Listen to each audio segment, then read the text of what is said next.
الحمد لله رب العالمين والصلاة والسلام على رسول الله صلى الله عليه وسلم وعلى آله وأصحابه ومن تبعهم بإحسان إلى يوم سنقوم فيه أمام رب العزة والجلال. أوصيكم وإياي بتقوى الله عز وجل والسمع والطاعة واعلموا أننا موقوفون أمام ربنا عز وجل. السلام عليكم ورحمة الله وبركاته. Basiram bandange amatedo gonna amajjuvu alhamdulillah mukirize mbajjukize nti gannanyinisi Allah subhanahu wa ta'ala. Allah yatonda ffenna mu duniya n'atuteekamu ebbanga eggere nga bwe yayagala. Abayingira twayingira mu kaseera we yayagalira mu duniya, n'abafuluma baafuluma ku lunaku lwe wayingira edduniya.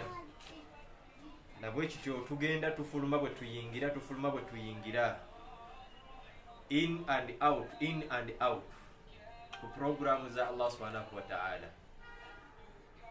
Olwaleero abazaaliddwa bazaaliddwa, ate era bagenda okuziikibwa, ababadde bamaama, babadde bataata, babadde baana ewaka, babadde banna bizinensi, babadde basajja b'amaanyi mu byenfuna y'edduniya. Naye kyamukisa mubi nti nannyini nsi Allah abannyudde, nga kyakwebulirira eri nze naawe abasigadde okwongera okumusaba Allah atunywereze ku kkubo eggolokofu, ekkubo eryabo ihdina sirata almustaqim. Tumusabe Allah atuteeke, atulungamize mu kkubo eggolokofu. Sirata alladhina an'amta alayhim, ekkubo eryabo Allah be yagabira kubo ebyengera byo. Alladhina an'ama Allahu alayhim, Allah be yagabira kubo ebyengera bye. Ghayri almaghdubi alayhim, Allah tumusabe atutaase okubeera nti atujjulula nga tusinkaniddwa mu kkubo eryabo be yasunguwalira. Wala ddaalin, yadde abaabula. Osaana okifumitirizeeko gwe nange emyaka gy'osaalidde, emyaka gye wakasinziza Allah, obusiraamu ebbanga ly'ozzenga obutegeerera, n'ebbanga ly'omaze ng'oteeka mu nkola ebyo by'olinako obusobozi. Osaana weebuuza emyaka 23 ddala kituufu bw'obanga owangadde ogimazeeko Allah omusaba kukuteeka mu kkubo ggolokofu, ddala kituufu olaba nga Allah yakuteekayo dda oba takuteekangayo. Bw'aba takussangayo Allah, maanyi ki, kaweefube ki bw'ogenda okukola okubeera nti Allah akuteeka mu sirata almustaqim? Kubanga ddala kituufu Allah yatussaayo oba olyawo olwaleero tetwandibadde nga tumuyisaamu amaaso. Bye yatulagira okukola tetwandibadde nga twesuulirayo gwa naggamba. Tetwandibadde abanadamu abatamwebaza ne tusalawo okulekulira amateeka ge, ne tusalawo okuteeka mu nkola be tuyita abayivu bye bazze nabyo. Bwabeera nga abadde dokita mukugu, n'obukugu bwe akukakasanga ebintu ebimu Allah bye yakukkiriza okulya ate bwe birina okuba halaali, ng'alinga agamba nti Allah yandibanga mu kukkiriza okulya empuuta yamala kubeerako lukwe lwayagala kukulukira olw'okukukosa. So nga ate buli kyonna Allah kye yafuula halaali tukimanyi ddala kituufu yamala kulaba mu migaso mibiri gyaffe gye ginaafuna okuva gye biri. Na buli kye yafuula halaali Allah okugamba nti tolya haraamu, subhanallah, naggamba nti tolya riba. Muganda wange, nze naawe tetumanyi ndwadde mmeka ezifubutuka mu byokulya ebiguliddwa ssente ezivudde mu riba. Teebereza okubeera nti oli kulya riba, osibye mwezi gwa Ramadhan, walya looni, amagoba gonna golabanga akoze sente zosaddaase simanya oyisa abantu kubasiibulula waka nga sente zonna zogenda okugulamu emmere mukyere basiramu bakutendereze ku muzikiti nga sente ziri mulooni sente za riba n'olwala nabo ne balwala tewali n'omu muffe yali yesuuliddeyo mutawaana kufumiitiriza ku ndwadde kyeziva mu buli kyonna Allah kyeyafuula haramu gye tuli naye nga maadhalika ze endwadde ezisinga okutigomya abantu omusajja musuubuzi yali aloni mu bbanka ramadaani etuuse basiraamu baagala nnyo ebyobwereere akimanyi mu kifaananyi kya busiraamu n'abayita n'abaga mujje futaali yeewange insha allah abaseeka sheekh insha allah funayo ko abasiraamu futaali yeewange bambi naawe n'owuuba obukofiira n'otambula n'ekirevu kya alhamdulillah mugenzi wa mugagga wallahi ne mubeera nga mulidde nga temumanyi endwadde ze mugenda kufuna mu kubeera nti mulidde riba nabwe kityo baganda bange mukkirize mugaane buli Allah kyeyafuula haramu gye tuli yamala kwetegereza bulabe bwonna bwe tuyinza okuba tujja kifunamu wegendereze nnyo kozesa akatono koolina oleme kubeera ng'ogwa mu galwadde g'otamanyi lwaki nkyogera bwe nti olw'ensonga ffenna tukimanyi omubaka sallallahu alaihi wasallam yatugamba inna ibilisa la yadama arshahu ala alma ibilis yakwata entebe yaayo n'egituuza ku mazzi hadithi eno abantu baali badde kati bagikutte kubanga buli wenzija njiddiŋŋana bandibadde kati bagitegedde ate era insha allah nkyabagamba era mbagamba nti omubaka Muhammad sallallahu alaihi wasallam yaleka atukakasizza nti shaitan ibilis yakwata namulondo yaayo oba entebe yaayo n'egitwala n'egituuza ku mazzi thumma ursila ilaina auladihi lkhamsa feyatusindikamu batabani baayo abatabani bataano mu baana baayo abataano omwana owokutaano ayitibwa Zalinabul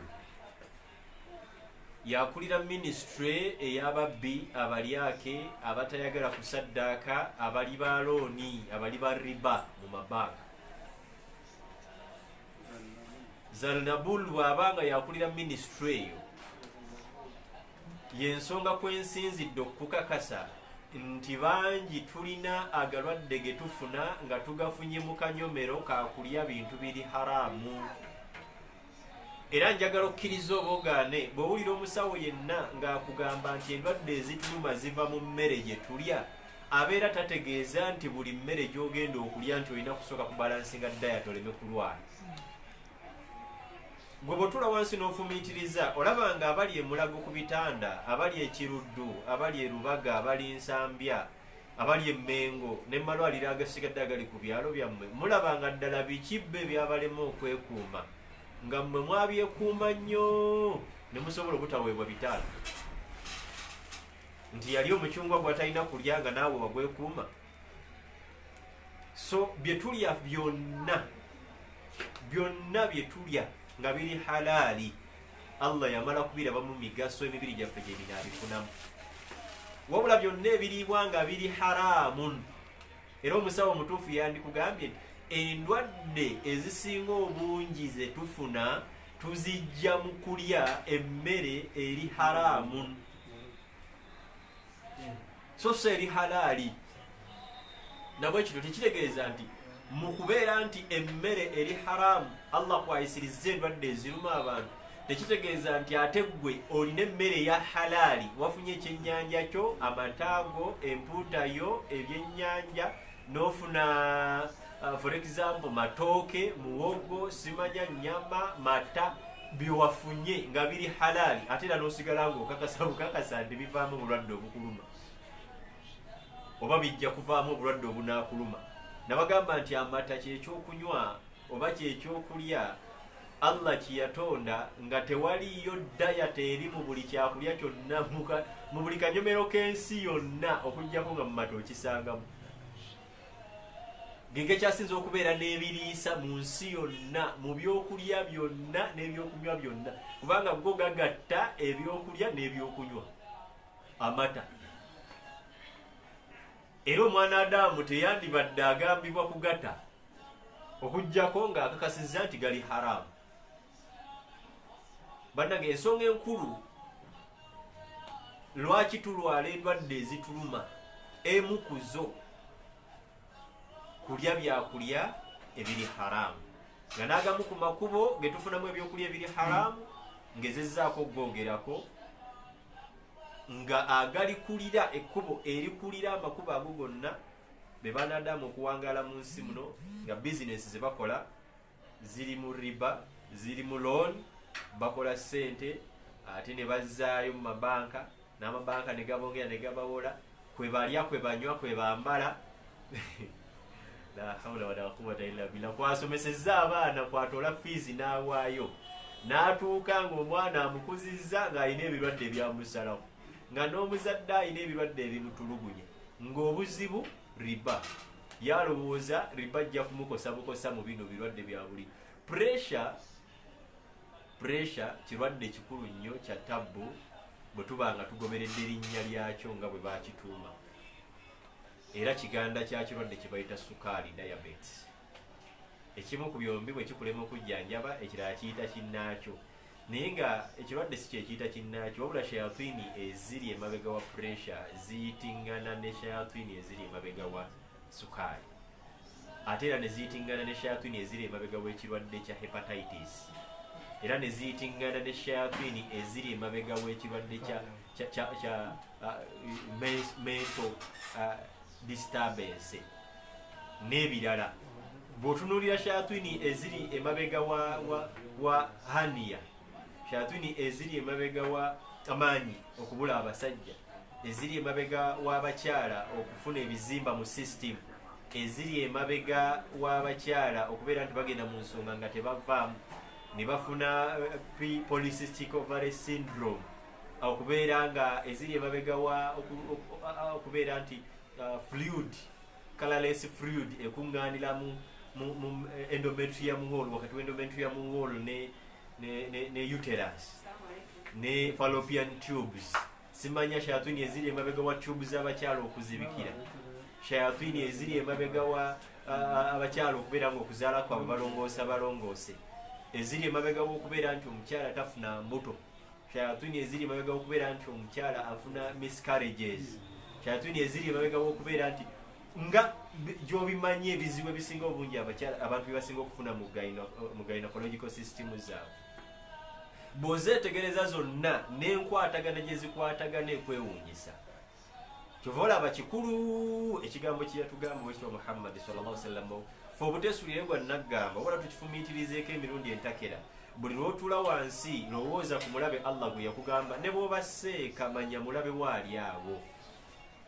Mulabe waali awo Ibilisi.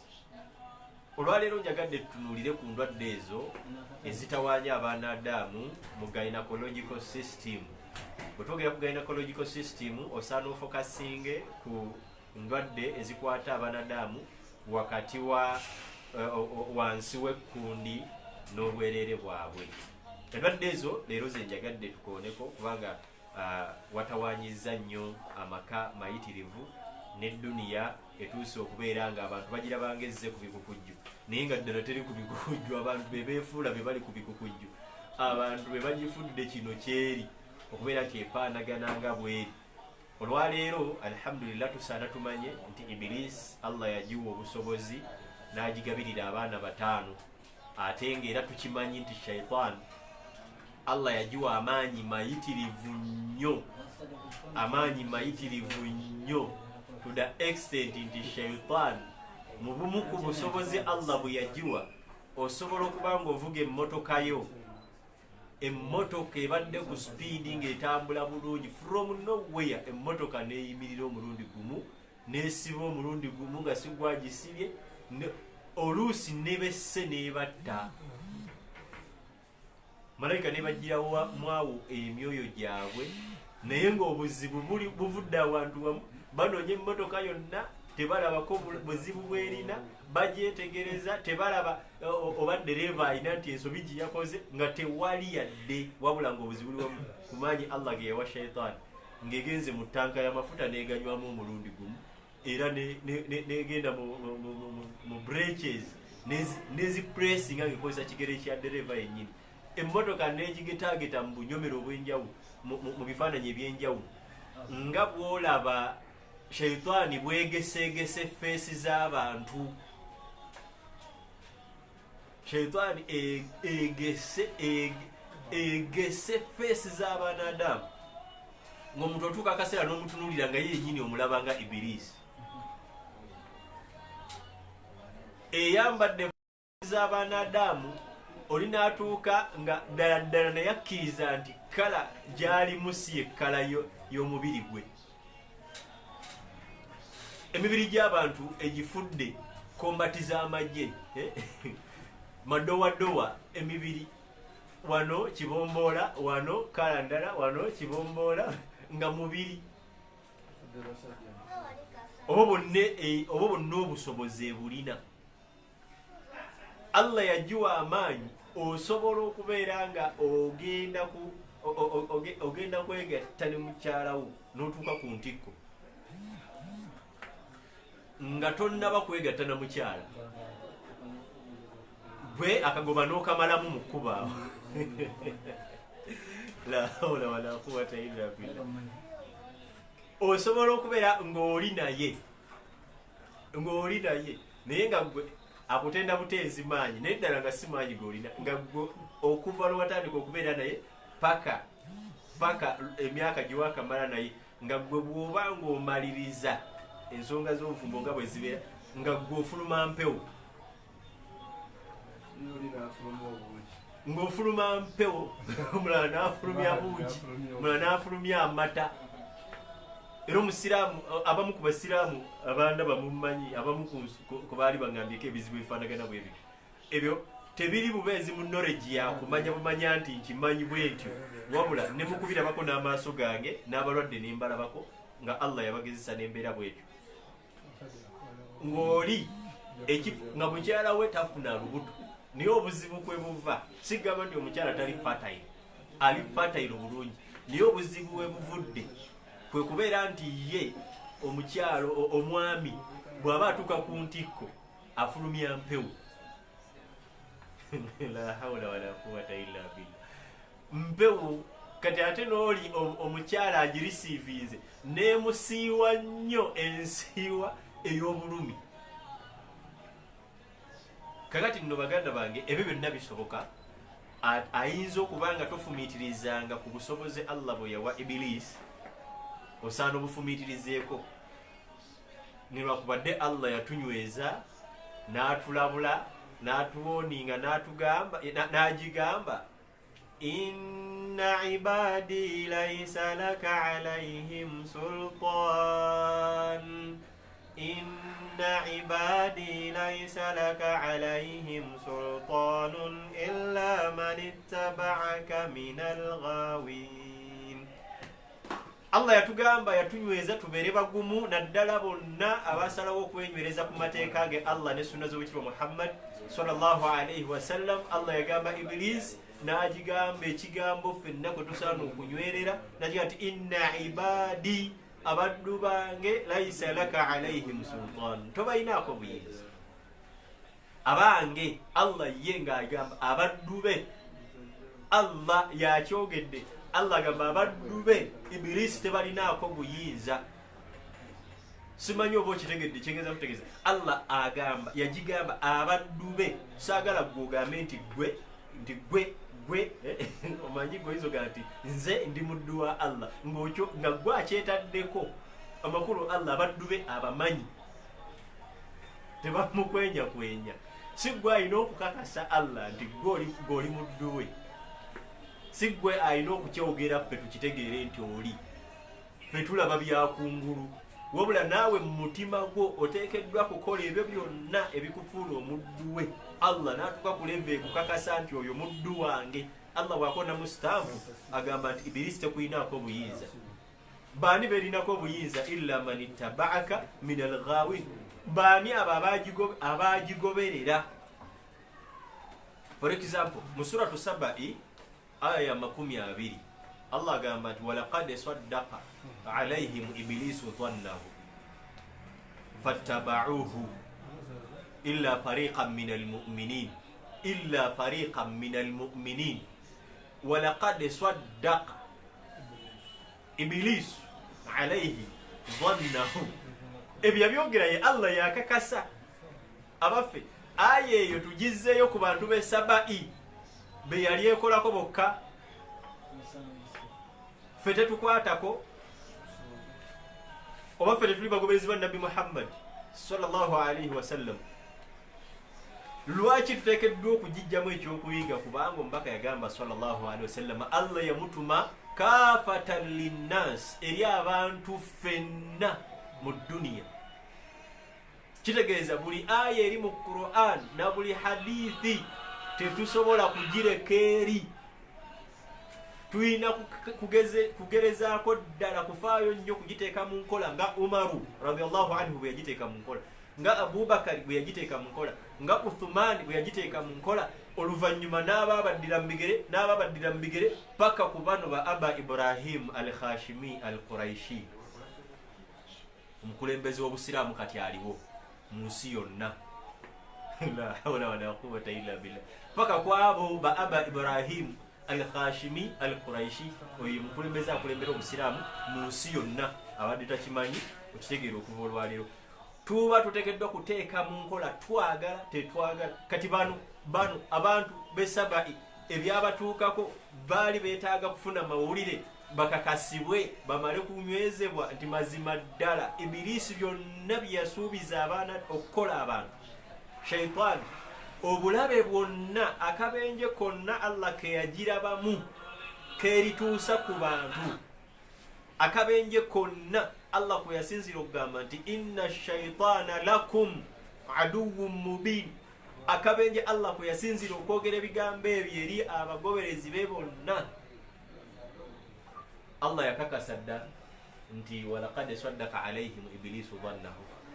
Ibirisu yamala dda okubeera nti etuukiriza byonna bye yeeyama.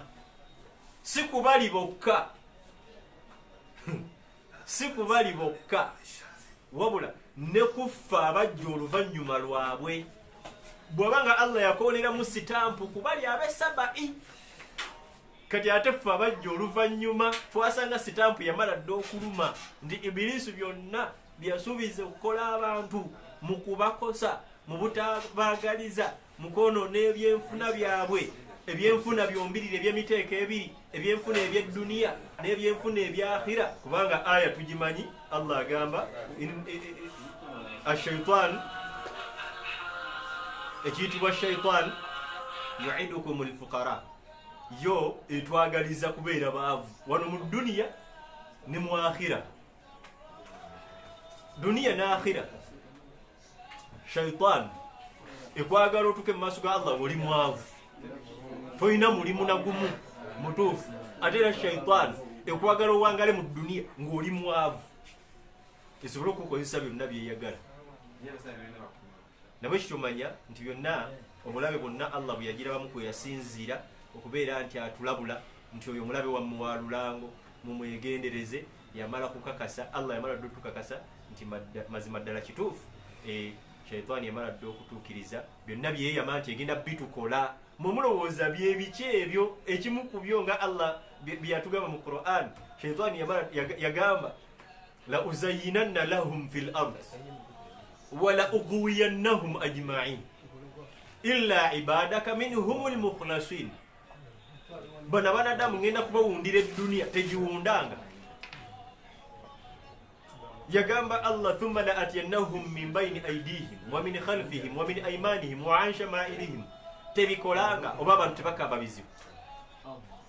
Yagamba nannyini nsi Allah nti araaita hadha alladhi karramta alayya la in akhartani ila yawmi alqiyama la ahtanikanna dhurriyatahu illa qalil. Tebikolanga bwe kiki ekikuleetera okwesigula. Abasiraamu tumanyi okugamba ebigambo bino naddala bahuffaz Allah basaasidde ne bakwata Qur'ani mu mutwe bamanyi okwogera ebigambo bino ne bagamba nti anza alhamdulillah mbeera ku sunna zange nesimira ne Qur'ani yange shaytaani tensobola. Ne shaytaani yagikwata. Ate nga ebyo byayogedde byonna tukkirize tugaane ow'ekitiibwa Muhammad sallallahu alayhi wasallam mazima ddala kituufu talina ibaada yonna gye yaleka, yadde adhikaari yonna gye yaleka, yadde aya yonna mu Qur'ani gy'ataawa budde kusoma. Khairu khalqillah yasipendinga ennaku 40 nga ali ku ttaka, lyali ddogo linasomesaako omulundi oguwedde, lyali ddogo ng'alogeddwa. Omulundi oguwedde twasoma ku masannyalaze g'emibiri egy'enjawulo amabi, amasannyalaze g'emibiri amangi ennyo mu mibiri gy'abantu na butya bwe gakosa abantu ababeera beetoolodde awo. Twayogera ku nsonga eyo nga sheekhe alina bw'atudde nga mu basaaze bagenda okusaaza, sheekhe ye imaamu, naye mu bagenda okusaaza mulimu ekitonde kya Allah ekirina amasannyalaze ag'ettabu mu masijidi, nga seeka tagenda kuva ku kituuti awo ng'akyali kiriya, nga buli ayeetoolodde mu muzikiti awo agenda kuva waakoseddwa olw'obubi bw'amasannyalaze amabi agali mu kitonde kye baasadde nakyo. Ngera bwe twabira bantu kisobola okujja ne kigula buguzi ku dduuka kintu n'akugulako oba sabbuuni abaaguza essukaali ng'edduuka kwe kugwa kwalyo abadan teriridde ngulu ne kiyingira ku kyalo, ekyalo kyonna emirembe ne giggwamu, ne kiyingira ku nnyumba nga kipangisa ekitonde ekyo eky'amasannyalaze amabi, apangisa nnyumba, abapangisa bonna baasanzeeko ne bataddeyo kufuna renti. Nga ye oli ayinza kubanga naye landlord yazimba akayumba ke naye nga lupangisa akayingirako akavaako mwavu.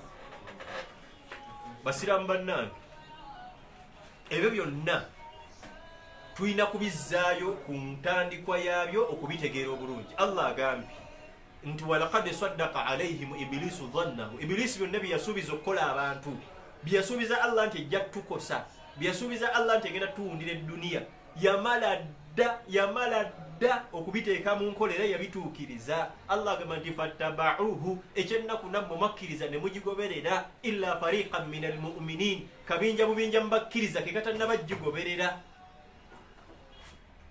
Bwe kabeera nga kabinja bubinja then fe tuli luddawa age kabinja bubinja ate mubakkiriza, so si mu bantu si mu basiraamu wabula mu ranka y'abakkiriza. Si bakkiriza bonna nti bagisimatuka, si bakkiriza bonna wabula ne mubakkiriza mulimu akabinja.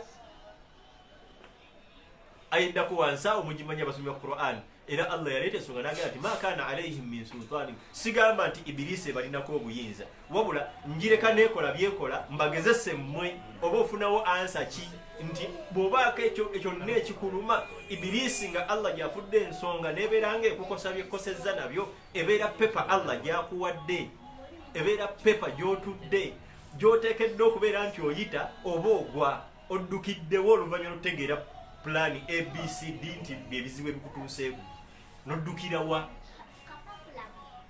Byonna Allah yakugayidinga mu bulamu, toteekeddwa kubeera nga ogetinga messed. Nabwe ekyo muganda wange andaba, manya nti mu gynecological system eryo lyerinnya lye tugenda okukozesa bwe tuba nga twogedde ku kigambo gynecological system, tuba tutegeeza part of the body which is found below the umbilical cord up to the up to below the private parts. Awo ye center gye tuba twogerako oba gye tuyinza okuyita base ya store, base ya store. Base bwe ngamba base ya store ntegeeza lubuto. Store lwe lubuto lw'omuntu luno ye store, wabula store naye ebeerako base, ebintu ebigisookerako eri wansi ku base. Kati ye base ya shayatin eziyitibwa dasim akulira ministry ekosa abakyala n'abasajja mu gynecological parts zaabwe, gynecological system zaabwe, dasim naye nga nayo ministry erimu amagye, erimu departments ez'enjawulo, erimu police, erimu n'ebirala ebyenjawulo. Wabula kyenjagadde abasinga obungi mubawalimu tufokasinga nnyo ku ishku oba ashiku, shaitaani eyo etera okutuula mu bwerere bw'abakyala oba netuula mu private parts z'abasajja, oluusi nesiba n'empeta ku nabaana y'omukyala oba nesiba empeta ku bwerere bw'omusajja, ng'obwerere bw'omusajja kweri bwewangaalira. Era bw'oba oyagala okutegeera nti kweri, tunuulira abavubuka abawoowa emikono gyabwe abagenda ne bamasturbatinga, oyo ishu. Kati oyo kulutu ku dasimu, kubanga dasimu ye mutabani omukulu atuuka, ono omulimu gwe mishoni ye kugenda kupanga nkwe, epanga bupanzi, kapanga bupanzi bukwe. Kabaka kulutu mu lulimi nga twogera, naye katabu nnyo ng'enkwe zaako ziyiseemu, katabu nnyo ng'enkwe ziyiseemu. Kati mutabani wa Ibilisi owokubiri ayitibwa Dasim, yakulira ministry ekosa gavumenti eyo. Wa alaikum salaam wa rahmatullah. Yakulira ministry ekosa gavumenti eyo, ekosa department eyo eya body part eya gynecological disorder. Gambye nti bw'oba oyagala okutegeera shaitaani eyo n'obubi bwayo n'obwettabbu bwayo, wetegereze byonna ebizinga bituuka ku banadamu mu gynecological system zaabwe, then oluvannyuma tusobole okumanya solution ki eziyinza okubeera nga ziteekebwa mu nkola biidirira. Kati bwewetegereza Dasim ye mutabani wa Ibilisi owokubiri akulira ministry ekosa abafumbo, kugambye nti shaitaani Allah ku busobozi bwe yagiwa bwesisinkana abaanadamu abeesuulirayo gwannagamba ku mateeka ge Allah, bwe bayigudde ku basajja ebakosa bino wammanga. Wali owuliddeko nga bakugamba nti omusajja ono ayina hania oba wa bika bibiri oba wa kika kimu, oluusi bayinza okugamba nti ayina inguino oba ali vertical oba ali horizontal, ate n'aba ne subromo, oluusi ng'ali wansi mu nsigo wansi, nga gye bagenda okumulongoosa. Naye nga bagenda kumulongoosa omwaka guno badde bamulongoose nga wayise ebbanga, badde bamulongoose nga wayise ebbanga, mu ntegeera ey'ekibuyabuya ey'edduniya ey'okugamba nti ono omuyaaye ania, simanya nti it was at first it was the acidic stuffs of the blood that got that attracted the good cells which were found in alkaline blood or alkaline state, your blood I mean, omusaayi oguli normal, then nezitandika getting adopted to the environment which is now acidic because of the filthy stuffs. Naye nga tebamanyi obukyafu bwo bwavuddewa. Era ntera okukibagamba nti omusiraamu yenna alina okwetegereza. Bwe bakugambanga nti network, essimu terina network, olina kusooka kwebuuza essimu ejjawa network. Bw'omala okitegeera nti network egijja ku mulongooti, then kaakati tubuulire gw'omulongooti gujjawa network. Bw'omala okutambuza amagezi go bwe gatyo, ojja kufundikira nga weesitukidde n'otuuka n'omulongooti gye gujja network, n'otaddamu kukaaba nti toyitoyera network. Kati bw'oba otunuuliranga ebirwadde bino ebibaluma, temubitunuulira wano mu ntegeera eya wansi, entegeera entono, n'obanga omwana omuto nti bangambye nina prostate problem, prostate cancer, nina prostate disorders. Yes, tubitegedde nti prostate ogirina. Kati twagala kumanya kiki ekyazze ne kiteekawo prostate, n'ekyo ekyazze ne kigiteekawo kiki ekyakitumye okujja okuteekawo ekyo ekyaleese prostate disorders.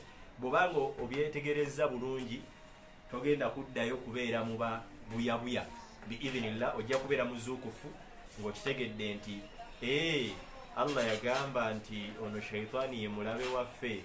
Kitegeeza tewaliwo kye tugenda kukaaba mu bulamu bw'ensi eno okuggyako nga Ibilisi akirinamu omukono. Omusiraamu bw'obanga obadde onoonya solutioni za buli kintu ekikutawaanya, amagezi go gonna galina kusooka kuddayo ku Ibilisi kubanga ye mulabewo. Golooza lwaki Allah alese aya mu Qur'ani ez'enjawulo.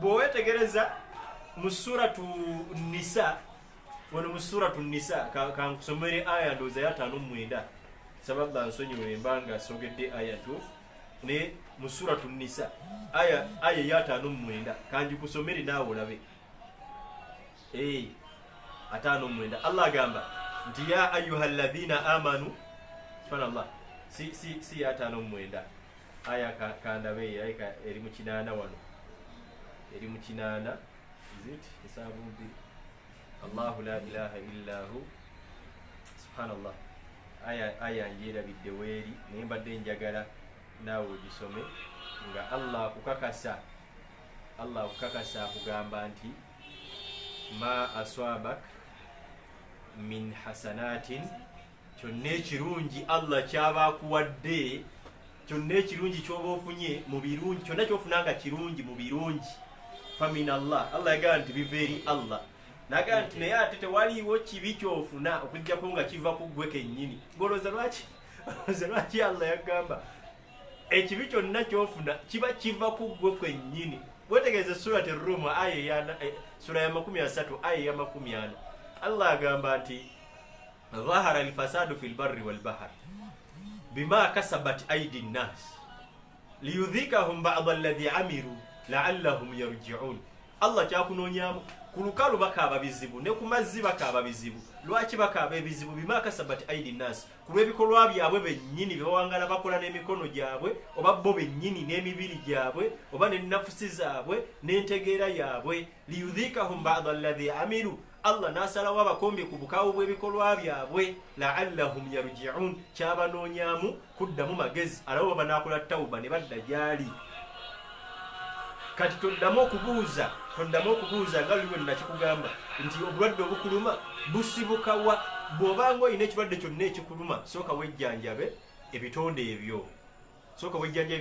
Kubanga omaze ebbanga kuva lwewazaalibwa nga byakubuukinga okyaliko n'akalira, olunaku lwewazaalibwa n'ogwa mu dduniya, omulanga gwe wakuba nabbi yagamba sallallahu alaihi wasallam, omulanga ogukuba omwana Adamu gwasooka okukuba ng'akaaba, omulanga gwasooka okaaba nagwo ne bagamba nti akaana olukazadde ne kakaaba. Omubaka yagamba sallallahu alaihi wasallam nti Ibilisi yebemaze okukanyiga, Ibilisi yebemaze okukabuukinga, ekanyiza olunyiga oluusi nekafunamu n'amaka nekulira muli muko. Twabiraba ebyo ebiseera ebisinga ntera okuleetako ku bye twayitamuko. Kukikujjukiza omanye nti ne bw'aba takaabye omwana, ekimukakatako si kukaaba, ekikakata ku mwana kwasimula, era bangi basimula ate tetukifokasingako, kubanga bw'aba yafuibwamu omwoyo ku myezi 4 ennaku 12 awo aba ateekeddwa kwasimula, kubanga n'ekitonde Allah kyasooka okutonda Adamu alayhi salatu wassalamu naye olwafuibwamu omwoyo yayasimula. Kati omwana ekimukakatako kwasimula so si kukaaba. Ate abasawo bo olw'obutategeera nsonga za Allah n'enteekateeka za security ya Allah gy'aba nayo ku baana Adamu, ate bo omwana bw'atakaaba bakuba mukube, oluusi ne bakasuna, oluusi ne bakakola ebikolanga byonna binyiizo bya Ibilisi. Nabwe kino baganda bange, oba oliseeka oba toliseeka, biidhini oteekeddwa okukimanya. Wabula olwaleero mukkirize bino byenkoonyeeko bye tuba tukomako. Ensonga enkulu tubadde ku shayatin ezeefuga department, ezeefuga ministry ya gynecological system. It is a part of your body system.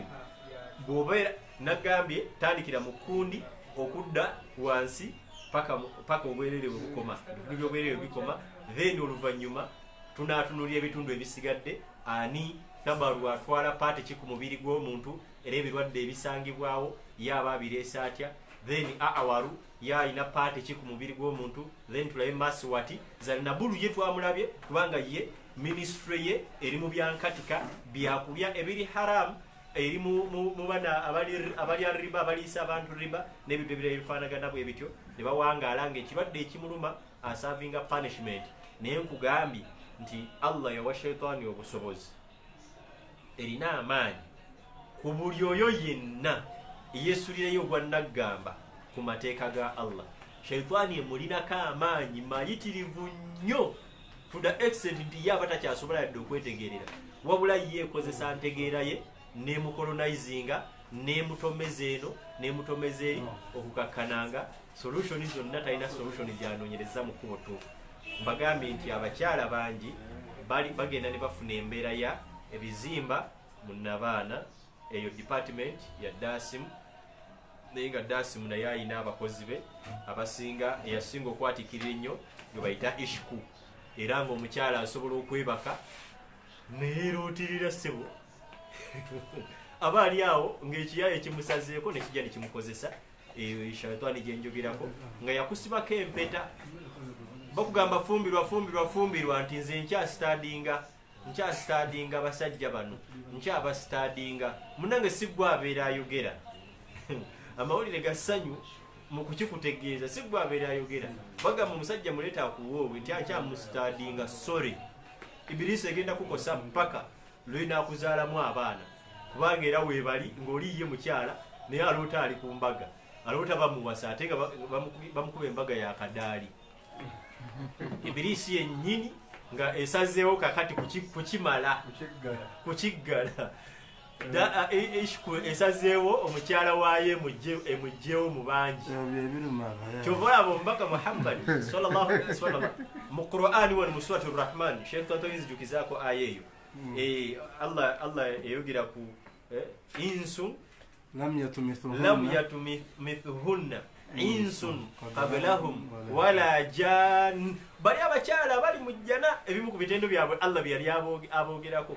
Bakyala mbeerera tebalabangako ku kitonde kyonna kisajja, wala jan yadde jinni. Kitegeeza gwe omukyala osobola okufumbirwa ng'oli mbeerera mu bino mutegere, naye nga toli mbeerera nti shaitani tekukozesanga.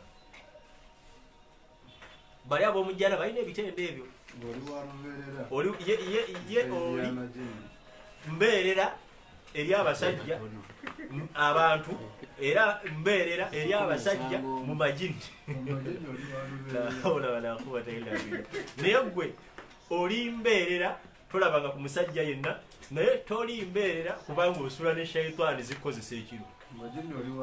Mu majini oli walubeerera era gakuzaalamu n'abaana. So kati oyo zirina obusobozi obakolako ekyo, then oluvannyuma ekirala zirina obusobozi obufuka n'okufulumya entanda zaabwo. Ngamba ekyetaaga ekinene. Shayatin zimanyi okufulumya entanda yaazo mu sisitimu yo. Bwe ziteeka obukyafu bwazo mu sisitimu y'omuntu, musajja oba mukyala, okukakkana bwe bayita obutafaali bw'omubiri butandise okubasa amasooti, bufunye environment gye butategeera bulungi, ne bugetinga adopted ku environment eyo, kakkana bagamba nti afunye uterine fibrosis. Ayina ebizimba munda, ayina ebizimba wabweru wa uterus. Ebyo ne bihappeninga.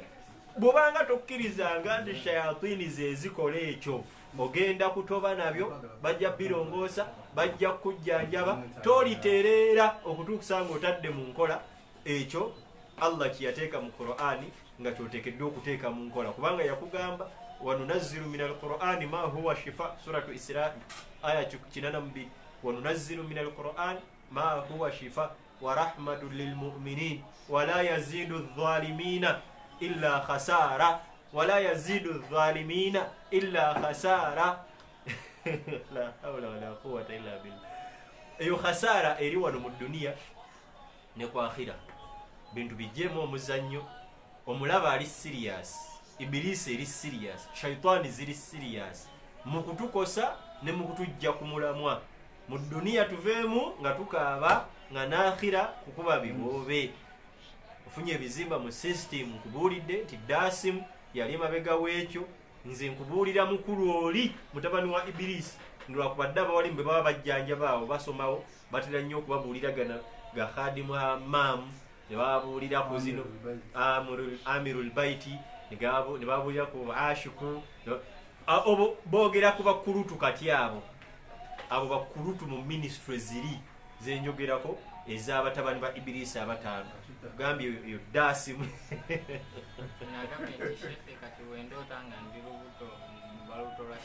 Abeera lubuto lwa Ibirisi, lwa shaitani.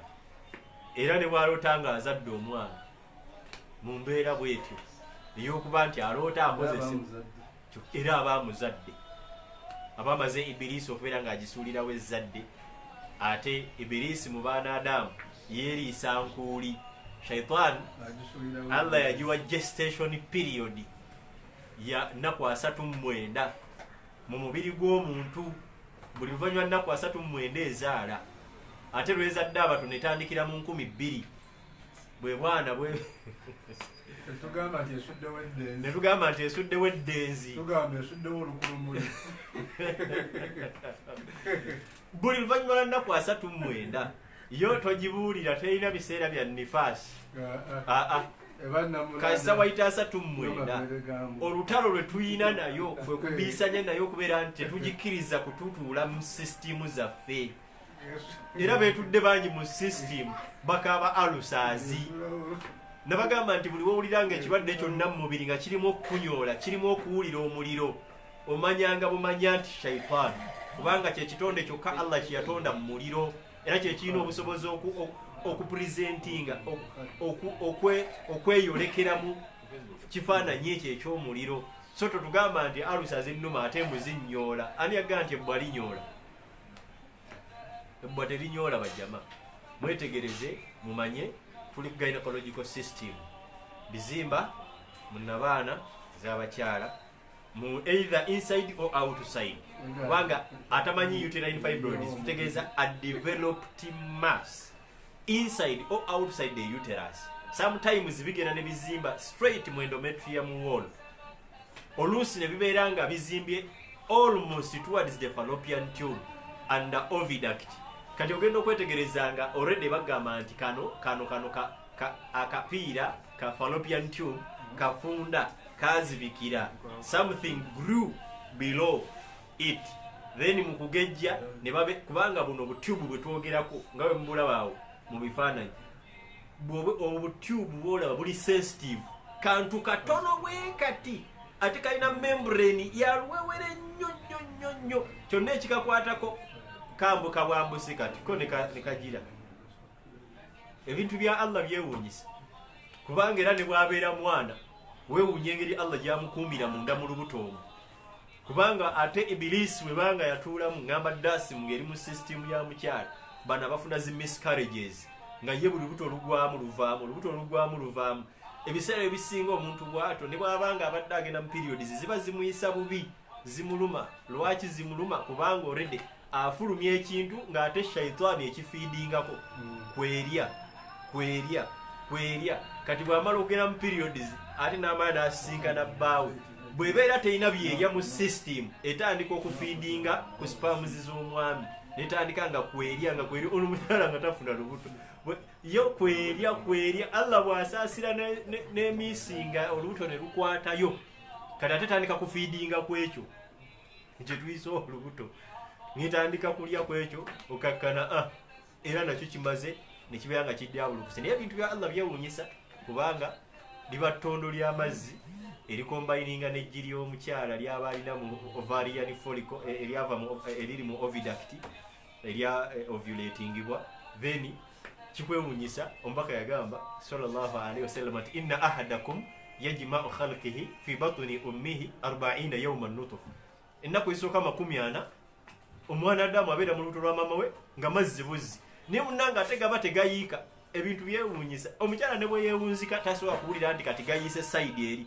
agawulira mbugavudde Allah alina waagakuumira nga ate tegayiika gali awo gali stationary tegamuvinga era Allah n'akirera nekifuuka ekisaayisaayi Allah natandika okuteekako okugulu ate era n'ateekako okugulu n'ateekako omukono n'ateekako amaaso omukyala tasobola kubeerawo ng'atambula ne yeewunzikira sayidi eno ti ate kiki anti Allah ataddeko okugulu ne awo Allah adde ateeka mu mutima ebyo Allah byesigaliza mu lutimbe kasita yatubuulira process nti walaqad khalaqna al-insan walaqad khalaqnakum thumma subhanallah walaqad khalaqnakum min nutfatin khalaqa aya nga bweri mu surat al-mu'minun jerabiddemu thumma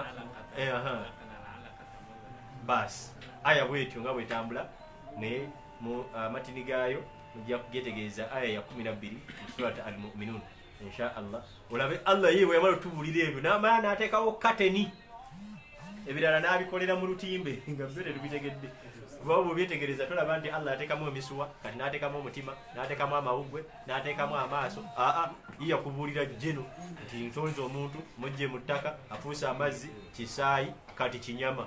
Bw'amalirizaawo n'ateekamu amagumba fakasawuna al-idhama lahma. Allah n'amala ye chapter n'agiggalawo n'amala n'adda mu lutimbe kati ali mu kuteekawo n'amala n'adda mu bina byesigaliza emisuwa engeri gyawa yalinga mu system ebyo abuuziza ekyo olubuto ky'amajini agyewuunyiza nnyo n'agamba ate okuluma omugongo ali lubuto lw'amayembe tinaku zino bagamba ejjini baliyiyewo omubiri kubanga lyo lizaala 1,2 tugambe nti liyiyewo omubiri ate nga mulimu n'ag'olulyo nga ddyo lizaala 8,200 bya lulyo. Kati gwe n'owangaala kuva buto wakula osomba amazzi eyo ku kidiba n'oleeta ewaka n'okula n'osomba n'okula nga ziri omwo zikulidde muli. Olaba mwana kumutuma mulawa aleeta jjiiko, omwana omumasepiki n'aleeta akataasa bwe tobitegeera naye ye yennyini tali yekka. Olaba mwana akaana kaba kakula myaka 2 oluusi myaka 4 5 awo ng'akaana bakasaze ebimemeya ng'enviri tezenkana nga basaze wano eno nga basaze ne bazimalayo wano nga waliwo ebisigaddewo nga bo mu magezi gaabwe balaba mbu enviri zenkanye era zinyu era nga ne mu ndabirwamu balaba zenkana. So ng'olwedde omubaka yakakasa sallallahu alaihi wasallam nti bwe mukirabanga ekyo mumanyanga nti Ibirisi eba yamuteekako olukomera abeera mu bantu ba Ibirisi be yabuukinga edda begenda okukozesa emirimu gyayo. Ne bw'aba seeka ng'omulaba asala ebintu ebyo omugamba nti Ibirisi yakubuukinga ojja. Ne bwamukyala ng'akutte ebiviiri ebitali bibye n'olaba nga abyongeddeko bajjama tebali bokka kubanga omukyala omutabani ow'okusatu wa Ibirisi ayitibwa Awaru yakulira minisitule y'obuseegu. Kankwe fomula ennyangu eri nti buli kyonna Ibirisi kyemanyi nti okifunamu empeera yakiteekamu emitego. To the extent sallallahu alaihi wasallam yatukakasa nti abakyala mitego gya Ibirisi, mitego gya shaitani kwetegera n'abagenda okubendako bonna jiba Ibirisi eba yatega mutego ng'ekozesa mukyala kamasu manduso oba wange gwe nnineeka oba wuwo gwandaba oba gwe kennyini omukyala ndaba bw'owulira ekigambo kya nnabbi bwe kiti oba osaana kukola ki? Kulwana nnyo okulaba nti Ibirisi ekujja mu mitego gyayo, okuwangaala nga gwe onyweza nkolagana wakati wo na Allah mpozi n'okwejjanjaba shayatini. Omukkiriza yenna tazibya era takeesa nga teyejjanjabye ku shayatini, ayagala tayagala oyo gwe bayita omukkiriza, era Allah gwaba ajja okusaasira okubeera nti amuwangaaza mu duniya muno nga mulongoofu. Tusaze magezi ki okujja ebizimba bino munnabaana? Ffe tugenda mu nsonga zitulumwa nnyo. Nze ndi musajja naye hani yanfuukira ekizibu, ate kati baŋŋambye ne prostate yagaziwa. Golowooza prostate bw'oli emmere egenda mu prostate eryoke egaziwe, oba omusulo gw'obeera nagwo omungi bwe guzitowa ennyo ne guginaanuula, golowooza kiki ekigigaziya? Kale gwe oyinza okugamba ogenda emmanja oluvannyuma lw'ewiiki wala agenda emmanja oluvannyuma lwa wiiki oluusi nnaku 3-4 nga yese butagendayo ng'asoose kulinda Ibirisi emala okufuluma, kubanga bw'olya ng'osomye basimala, eno mekanizimu mugyetegereze, bw'olya emmere ng'osomye basimala, Allah baraka z'emmere zonna aziwa ggwe ayalidde eyasomye basimala. Naye bw'omala okubeera nti olidde ne baraka Allah aziggyemu, Allah ayina mekanizimu gye yateeka mu lubuto awo, to the extent nti emmere eno bw'emala okudayijestingibwa bagisindika paka neyingira mu bomanizi kapiso mu kidini kati kidney erina omulimu gw'okusepuratingamu emmere ey'omugaso egiweereze ku kibumba, kubanga ekibumba kyekirisiivinga oxygenated blood ne gugattibwa omusaayi ogwo ne gugattibwa n'emmere eno ey'omugaso. Kati eri ebikyafu gye tuyise entanda byo kidney n'ebireka eno, then n'esooka ejjamu excess water, n'ejjamu excess sugar, excess salts, ebyo bwemala okubijjamu n'ebirala nga uric acid, acetic, bino kyetuyita ebino ebikozika heartburn, bino ebya subhanallah, uric acid ne acid reflux, ebiri excess byonna n'ebisaakingayo n'ebyeta byo birina kufuluma wano ng'ofuka. Era wootegerera nti omubiri gwo tegulina mazzi, kwe kufuka omusulo nga gwa yero. Kidney bwebadde esepuratinga ejjamu esengejja ebiri excess, eremedde osisinkanibwamu amazzi agali excess.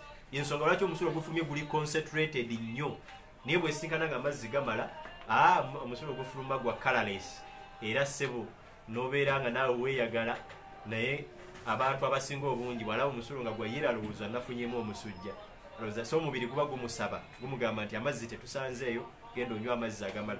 Kati bino ebiri excess byeŋŋambye entanda, eyo entanda obukyafu bwotwale mu manju mu toilet, bwe buba bumaze okubeera nti busengejjebwamu emmere eri yonna eya baraka ne busigala eno ng'olina shayatin mu gynecological system, zo zijja zifiidinga ku bukyafu obwo.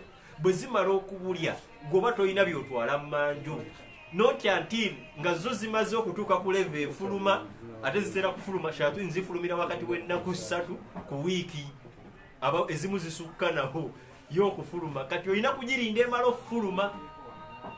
Abamu mwagala okugenda ne babakuba enema ne mukaka bukasi bukyafu okufuluma. Ani yagamba nti obukyafu bakaka bukake? Eno system tebakakankake okubeera, kubanga eri ku auto, eri automatic. Allah yagikola nga yo ebintu byayo byangu, si byakukaka. Tokaka kintu mu system yo. Kakati abamu bagenda ne babayisa gundi sabuni wansi eyo, babateeka mu tube ne babakubayo ne basooka bafuluma olufuluma nga si lwa bulijjo, ali ne bafundikira nga kyakaseera ako kikomyawo. So nga ate Ibirisi yebeera yakoze obukyafu obwo bw'osiitaana okufulumya. Omuzungu kyayita constipation, awo njabuddewo olw'ebiseera, naye nga insha Allah mukkirize tujja kutandikirawo mu kugaziyaamu. Yagadde mutunulire mu solution buno, abadde ng'amanyi nti alina bizimba, bwagenda mu nsonga tavaamu, bwabeera periods alumizibwa nnyo, bwagenda mu nsonga naali bibaddiriza mu biological terms, naye bwe mbiteekamu abamu bantawaanya. Ate yaga kati amenorrhea abadde ategeeza ki? Ate amenorrhea mwero kimukyusiza, muga amenorrhea kitegeeza persistence or absent menstrual periods. Nomuga ate dysmenorrhea kyeki? Ne mugamba ekyo kitegeeza painful menstrual periods. Kale mba mwagala mbizze mu luzungu olugondagonda, kati mukkirize mbyogerenga mu lulimi lwetutegeera.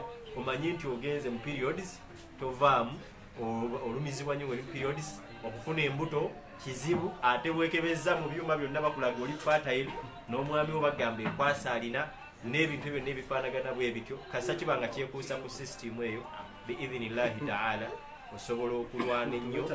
Bw'obanga obuliddwa amadagala eyo mu malwaliro mu basawo ba bakujjanjaba, Allah aba akusaasidde, osobola okujja ng'oli committed mu kukozesa eddagala lye mba naakutabulira biidhinillah. Oteekeddwa kuba committed, si kujja wano ate n'otukaabirira, ate gwe mulwadde ate gwe akaaba. Mugenze mu malwaliro musaasaanyize ssente, bwe muba mujja wano nga mulyoka munkuba amawulire sente zonna zaatuggwako, anti bulijjo tutambula eyo mu kati ate wano woolina otteeka ennyingi, ate weyagala otteeka entono. Bajjama nze sikkiriza muntu kuyisa maaso mu bintu bya busiraamu ate nga biri ebyobukaafu, ate byabiwa ekitiibwa biidhinillah. Era bw'onajja, bw'oba oyagala jangu, bw'oba toyagala ogira obeera eyo biidhinillah. Naye tusaba Allah faleme kutujja ku mulamwa gwa kutuyisirizaako baana Adamu butagenda mu masabo. Okkirize nti ekirwadde kyonna bwe kiba nga kiganye, solution ebeera tekomye. solution ebeera tekomye, entegeera yebeera ekomye. Wabula era kimanye teriyo mazzi ganyirira nnyo g'osobola kusinkana mu byennyanja. Saba Allah akuwa amagezi ag'omugaso otegeere ekigambo ekyo.